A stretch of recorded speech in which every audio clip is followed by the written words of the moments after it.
pangarap mo?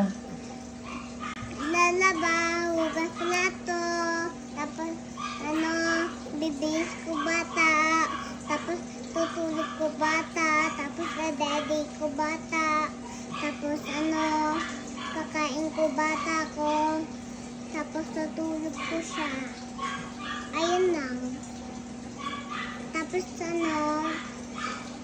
ako nang isa lalaba. Tapos nilinis akong bahay. Ano palang gusto mo katulong? Opa.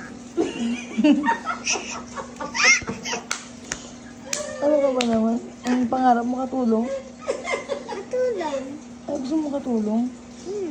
Yaya, ganun. Opo, tatawag ko Yaya. Sabi ni baby akin, maduming damit, mami. Sabi niya, ganun yun. Tapos, sabi niya akin, madumi plato. Katulong ka talaga. Opo, sabi ni bata, ang dumi, damit nila.